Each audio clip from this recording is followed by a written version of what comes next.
Bonjour à tous amis panthéonistes, heureux de vous retrouver pour une nouvelle vidéo. Une vidéo un peu spéciale puisque cette fois-ci je ne vais pas vous parler d'un film sorti en salle. Vous me direz en ce moment ce n'est pas vraiment la période pour, mais à la place je tenais plutôt à vous présenter un livre que je vous recommande tout chaudement.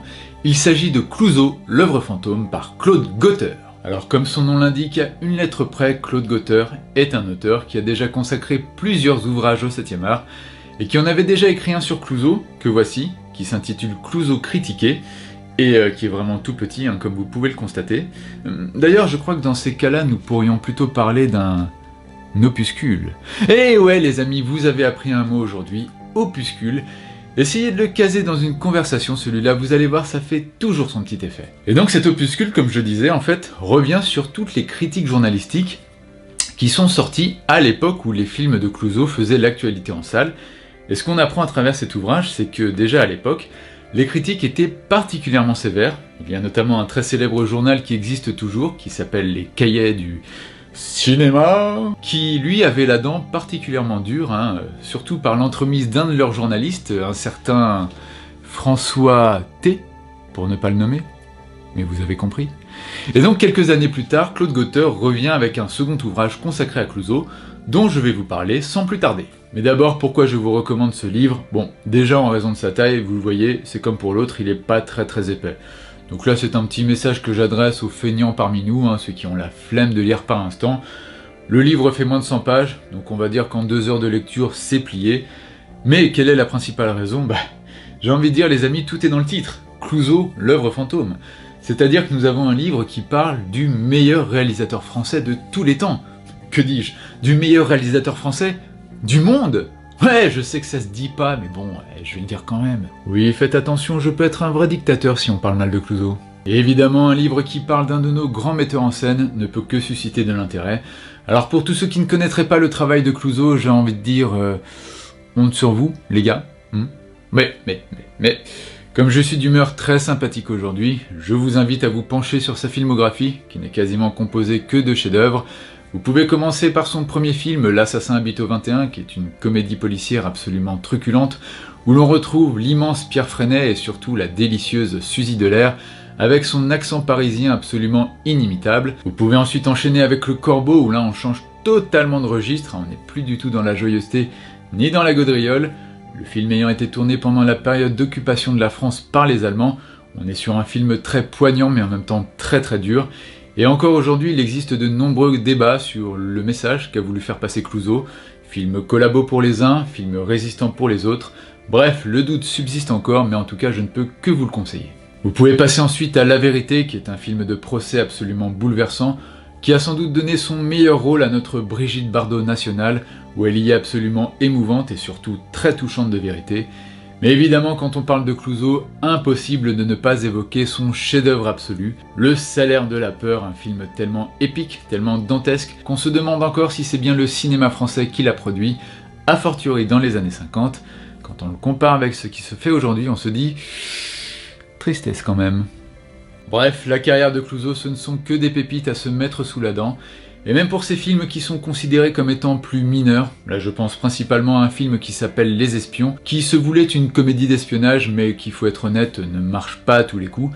Mais, comme aucun des films de Clouseau ne peut être entièrement mauvais, on y retrouve dans la distribution le grand, le génialissime Peter Ustinov. Et quand on a Ustinov dans un de ses films, croyez-moi, celui-ci, il monte en gamme. Mais ce n'est pas sur ces films que s'attarde le livre de Claude Gauteur. Comme je le disais en introduction, le livre revient sur l'œuvre fantôme de Clouseau, c'est-à-dire tous ces films que Clouseau avait tenté d'initier, mais qui n'ont malheureusement jamais pu se faire. Et on le sait, l'histoire du cinéma regorge comme ça de ces anecdotes sur ces films inachevés, qui bien souvent ont été initiés par de grands réalisateurs, mais qui, soit à cause d'un manque de budget, soit à cause d'une production chaotique, ou de divers incidents, n'ont jamais pu être menés à leur terme. Et je suis sûr que vous, derrière votre écran, vous avez un exemple d'un de ces films maudits qui vous vient en tête. On pourrait parler du Napoléon de Stanley Kubrick, qui n'a jamais pu se faire pour cause de mort de Stanley Kubrick. Ah si, c'est une raison valable. Mais il y en avait d'autres, on pourrait évoquer le Mégalopolis de Francis Ford Coppola, ou bien le Dune d'Alejandro Jodorowsky, ou encore L'homme qui tua Don Quichotte de Terry Gilliam, qu'il est finalement arrivé à sortir en 2018, mais après combien d'années de galère mes amis, Bref, la liste est longue, les exemples ne manquent pas, et Clouzot, comme ses illustres confrères, lui aussi n'a pas pu échapper à la malédiction. Alors quand on parle de l'œuvre inachevée de Clouzot, on pense tout d'abord à L'Enfer, un film qui porte très bien son titre, et qui lui a même réussi à aller jusqu'en phase de tournage, c'est dire. Le film devait mettre en scène la grande Romy Schneider et le toujours génial Serge Reggiani, qui était censé jouer un couple qui va passer ses vacances au bord de la mer, mais qui allait petit à petit virer au drame, car pendant toutes ces vacances, le personnage de Reggiani allait être persuadé que sa femme le trompe, quitte à plonger dans une espèce de folie et de jalousie complètement maladive. Et c'est un film dont vous avez peut-être entendu parler, évidemment sans le voir, cela va de soi, mais sans doute qu'à travers vos pérégrinations sur internet, vous êtes tombé sur ce type d'image, où l'on voit une Romy absolument lumineuse, dans un mélange de scènes totalement psychédéliques, à la fois où des couleurs arc-en-ciel se fondent sur elle, ou dans un mélange de noir et blanc très stylisé où l'on voit des milliers de paillettes sur son visage, ou bien dans cette scène totalement hallucinante où l'on voit Romy remplir un verre de champagne, mais quand on y fait bien gaffe, on se rend compte que le verre ne se remplit pas, au contraire c'est le liquide qui revient progressivement dans la bouteille.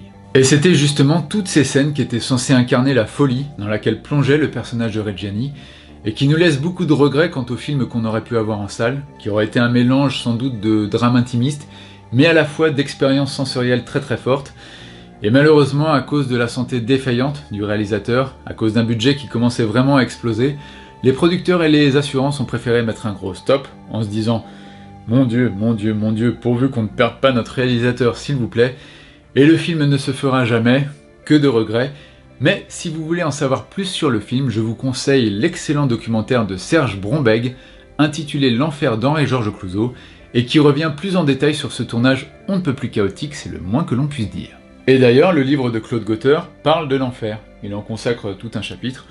Vous me direz c'est assez normal, c'est l'exemple le plus connu, mais il y en avait d'autres. Il parle notamment d'une adaptation de Simenon, que Clouzot avait en tête, ou une autre de Nabokov, ce qui là aurait donné quelque chose d'assez spectaculaire, l'univers tantôt sulfureux, tantôt polémique de Nabokov mélangé avec celui de Clouzot. Il y avait de quoi faire des étincelles. Bref, tout est dans ce livre. Alors, le but de la vidéo n'est pas que je vous dévoile tout, je vous laisserai le soin de découvrir ça par vous-même. Néanmoins, je ne résiste pas à l'idée de vous parler d'un film en particulier, et vous allez voir que celui-ci vaut particulièrement le détour. Ça se passe dans les années 50, et à cette époque, Clouzot avait été particulièrement marqué par un film qui s'appelle La Dame du Lac, de Robert Montgomery. Et quelle est la particularité de La Dame du Lac? C'est le premier film tourné intégralement en vue subjective. C'est-à-dire que l'œil de la caméra devient en fait les yeux du personnage, qui est un détective qui enquête sur une disparition. Et c'était un procédé absolument révolutionnaire, qui depuis n'étonne plus personne, puisqu'on a eu le droit à des tas de petits comme Rec, comme Cannibal Holocaust, comme le projet Blair Witch ou Paranormal Activity, même si là on est dans des registres un peu différents, mais c'était assez couillu pour l'époque, et Clouzot s'est dit je vais reprendre le principe, mais plutôt que de faire en sorte que le film se passe du point de vue du personnage, je vais faire en sorte qu'il se passe dans la psyché du personnage. En l'occurrence, il s'agit d'un professeur qui allait être confronté à un choix des plus cornéliens, et Clouzot avait une idée absolument géniale, il voulait que chaque émotion du personnage soit incarnée par des voix différentes. C'est-à-dire que nous aurions eu une voix pour la colère, une voix pour la tristesse, une voix pour la joie, une voix pour la peur, etc. Et ces voix-là auraient interagi entre elles. Et là vous vous dites forcément ding dong, ça fait quand même furieusement penser au scénar de Vice Versa cette histoire-là. Et oui les amis, rendez-vous compte, bien des années avant le film des studios Pixar, Clouzot avait déjà dans l'idée de faire un film qui se passerait entièrement dans la conscience d'un personnage. C'était une petite fille dans Vice Versa, c'est un professeur chez Clouzot, mais s'il vous fallait une preuve de plus que ce mec était un véritable génie, vous l'avez. D'ailleurs pour la petite histoire et pour rajouter à la légende, figurez-vous que le scénario devait être écrit au départ avec Jean-Paul Sartre, ce qui là aurait donné quelque chose d'assez dingue et d'extraordinaire. Malheureusement, après 3 mois d'écriture, les deux bougres se sont rendus compte que le film serait impossible à tourner, et ils ont décidé chacun de leur côté de passer à autre chose, mais là encore, quel dommage. Et vous retrouverez toute cette histoire, et bien plus encore, dans le livre de Claude Gauter, alors qu'il ne parle pas seulement de l'œuvre inachevée de Clouzot, il y a aussi une partie qui est consacrée aux remakes qui ont été faits de l'œuvre de Clouzot, notamment le plus connu qui est Le Convoi de la peur de Friedkin, qui est un film absolument démentiel, mais ce que je n'aime pas trop, c'est que certains se permettent de dire qu'il est meilleur que celui de Clouzot. Si je peux un peu donner mon avis dans ma vidéo, merci bien, je dirais qu'il n'y en a pas un qui est meilleur que l'autre, je dirais que les deux se complètent en fait. C'est vrai que Clouzot insiste beaucoup plus sur l'aspect relation entre les personnages, notamment avec le duo Charles Vanel et Yves Montand, tandis que Friedkin, lui, c'est plutôt le côté souffrance qui l'intéresse, et les épreuves que traversent ces personnages, avec des scènes notamment celle du pont, on a tous en tête, qui est absolument dantesque. Mais voilà, j'aime pas trop cette compétition un peu stérile, voilà. Pour moi, il n'y a pas à mettre un sur un piédestal vis-à-vis de l'autre. Les deux se complètent et sont tous les deux de grands films de cinéma. Par contre, il s'intéresse à un autre remake, qui pour le coup n'a pas du tout la même renommée que celui de Friedkin. Il s'agit de Diabolique, qui met en scène Isabelle Adjani et Sharon Stone, qui est un remake des Diaboliques, mais qui n'est pas du tout à la hauteur de son illustre modèle. Et avant de vous quitter, je ne pouvais pas ne pas vous montrer ceux-ci, qui sont en fait les bribes, les scénarios que Clouzot avait en tête, et qu'il n'a malheureusement pas pu faire. Donc c'est une pastille intéressante, puisque c'est vrai qu'en France on a un rapport assez délicat au scénario, on considère ça comme un objet artistique, donc il est parfois très difficile de s'en procurer, alors que ça se fait beaucoup aux États-Unis. Mais en tout cas, grâce à ce livre, eh ben, vous aurez une idée de tout le travail de Clouzot, de ce génie qu'était Henri-Georges Clouzot. Et par extension, j'ai envie de dire, vous aurez un aperçu de tout ce qu'était le cinéma français de cette époque. Une époque où les idées et l'audace ne manquaient pas. Et c'est vrai que quand on la compare à aujourd'hui, où on peut un peu pester sur le manque d'ambition du cinéma français, que ce soit dans ses thématiques ou dans ses sujets, eh bien, croyez-moi, grâce à ce livre, vous allez voyager, et le voyage, il vaut le détour. Et pour terminer, nous allons finir par une citation du maître lui-même, Henri-Georges Clouzot, que l'on trouve en tout début de livre, et qui est la suivante, ouvrez les guillemets, « Je ne crois pas au metteur en scène qui n'est pas son auteur ».